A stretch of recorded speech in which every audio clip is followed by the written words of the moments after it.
Économiquement parlant, une fois les réseaux formés, les entreprises fédérées, la stratégie de la CCI est aussi de valoriser le savoir-faire économique et local de nos entreprises.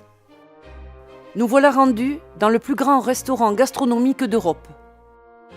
Le but de Palais Gourmand, c'est de mettre en avant notre association, d'en assurer la promotion, mais en même temps de faire une assise solide de la notoriété de nos produits. Alors pour ce faire, il est évident que les cuisiniers sont les mieux placés souvent pour rencontrer les fournisseurs.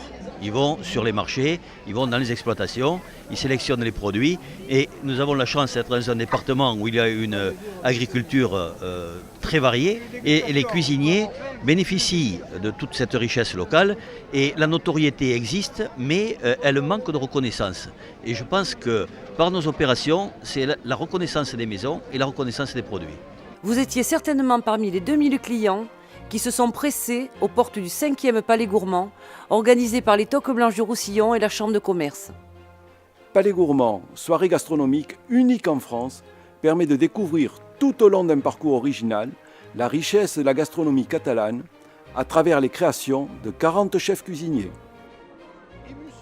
Une véritable vitrine promotion et de dégustation de nos produits de terroir, avec aux côtés des Toques Blanches, les vignerons et cavistes du département, un stand de la Guilde des charcutiers catalans, le syndicat caprins et fromagers fermiers associés au miel, le syndicat des boulangers des coques catalanes, et pour se donner bonne conscience, l'eau sémillante de mie et du bon café Latour. Je pense qu'à partir du moment où on veut appartenir à un groupe, on cherche à être les meilleurs. Le fait d'avoir cette rencontre et ce fédéralisme en quelque sorte, puisqu'il ne faut pas parler que de chefs étoilés, il ne faut pas parler que de chefs haut de gamme, c'est tous les chefs du département qui pratiquent une bonne cuisine et depuis longtemps et qui assurent la formation des professionnels, la formation des serveurs aussi, et également qui s'ouvrent sur le commerce local, sur le monde paysan. Ça c'est très important. Alors pour moi, cette première participation au Palais Gourmand, ça a été un très gros événement parce que déjà, on ne peut pas faire n'importe quoi, on veut quelque chose qui nous représente, qui montre notre cuisine, notre restaurant, notre montagne. Donc c'est pas évident. Et le jour où je suis arrivé à Perpignan, alors c'était encore plus immense de ce que je compensais parce que c'est vraiment immense. Après, les retombées, bien sûr, il y en a parce que déjà nos clients qui ont été fiers de nous voir là-bas, qui sont venus nous voir avec d'autres clients qui eux, à leur tour, quand ils viendront sur Font-Romeu, ne manqueront pas de s'arrêter et de nous faire un petit coucou. J'ai vu de suite que c'était vraiment l'aide de la Chambre de commerce pour ça était vraiment prépondérante parce que ils y mettent beaucoup d'efficacité, ne serait-ce que pour le Palais Gourmand. Quand je vois le travail qu'ils ont fait, j'ai pas manqué de le dire aux personnes que je voyais, mais je suis encore un peu timide dans l'association parce que je débute. Mais c'est vrai qu'ils font un sacré boulot. Vous l'aurez compris, Palais Gourmand est l'événement phare des Toques Blanches du Roussillon, qui valorise et promotionne l'ensemble de la gastronomie et de la production locale.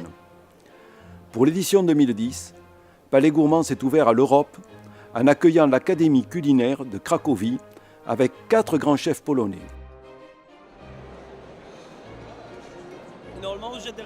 Une délégation de 11 journalistes venus de toute l'Europe a également été invitée et le retour médiatique s'est déjà fait ressentir pour nos chefs et nos producteurs en termes économiques. Alors, si vous avez manqué Palais Gourmand 2010, réjouissez-vous. L'édition 2012 est déjà programmée, avec comme invité d'honneur l'Angleterre et la Belgique, et bien sûr nos Toques Blanches, qui vous concoctent déjà une explosion de surprises pour régaler vos papilles. Au-delà du palais gourmand, les Toques Blanches poursuivent tout au long de l'année le même objectif: promouvoir la gastronomie catalane, promouvoir les produits du terroir et par là même valoriser toutes les richesses de notre territoire. Eh bien, ce matin, c'est le petit train jaune des Toques Blanches, puisqu'à la demande de nos confrères de Cerdagne, nous avons organisé une assemblée générale à Font-Romeu, à Montlouis, et nous avons décidé de prendre le petit train jaune. C'était la meilleure façon de monter de façon un peu festive en même temps. C'est le centenaire du petit train jaune cette année. Et c'est une façon aussi d'aborder la Cerdagne, qui est un lieu touristique de haute importance, avec 3 toques blanches là-haut, François Will, Christine Isidro et Jean-Luc Plane. Et aujourd'hui, nous allons mettre en avant et les produits du pays et avoir une assemblée générale très constructive. C'est ainsi que nous les retrouvons dans les Hauts-Cantons.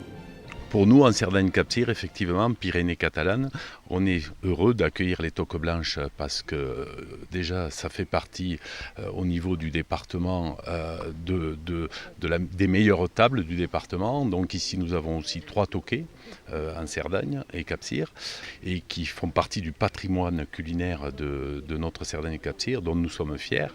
Et nous sommes heureux de les accueillir en territoire de montagne car ils amènent vers nous cette fierté culinaire dont on a besoin dans notre département, car la Chambre de commerce qui est derrière les Toques Blanches depuis sa création, et qui est au départ bien sûr de la création, et qui souhaite développer d'ailleurs au mieux cette gastronomie, qui en fait un fer de lance pour notre économie touristique du département.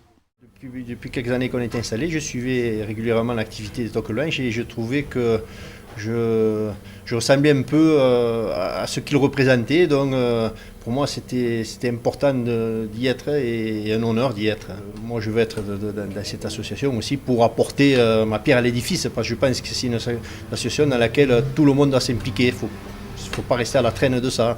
Il ne faut pas seulement vouloir y rentrer, il faut y participer. On a décidé de faire l'assemblée générale sur Font-Romeu et la Cerdagne, bien sûr, et notamment avec l'aide du four solaire. Dans l'assemblée générale se fera un four solaire, on aura l'occasion de visiter le four solaire, d'avoir une petite démonstration, et de là nous partirons sur le domaine skiable de Font-Romeu, faire notre petit pique-nique en toute convivialité. On vous conseille fortement les pique-niques organisés par les Toques Blanches. Mais avant de passer à table, au travail. Il est resté souple. Il faut qu'ils deviennent des complices pour nous aider à promouvoir notre département, notre ville et puis toute la Cerdagne et le Capcir. Donc ça sera un accueil au four solaire d'abord avec une visite des installations qui sont en principe réservées aux chercheurs, aux scientifiques, à l'élite, quoi. Et comment à la montagne, l'été aussi, on peut vivre et passer des vacances des plus agréables. Il n'y a qu'à voir le temps qu'il fait aujourd'hui. Je sais qu'en bas il fait très très chaud. Là il fait 25 degrés, on est à près de 1800 mètres d'altitude et on est à la fraîche, on est bien. Et, après l'effort, le fameux petit pique-nique dans ce site magnifique entouré de leurs partenaires. L'association des Toques Blanches du Roussillon est devenue aujourd'hui une véritable référence dans notre département. Et chaque année, elle intègre de nouveaux chefs cuisiniers prêts à défendre les valeurs de la gastronomie locale. Merci chef pour tout cela. Et après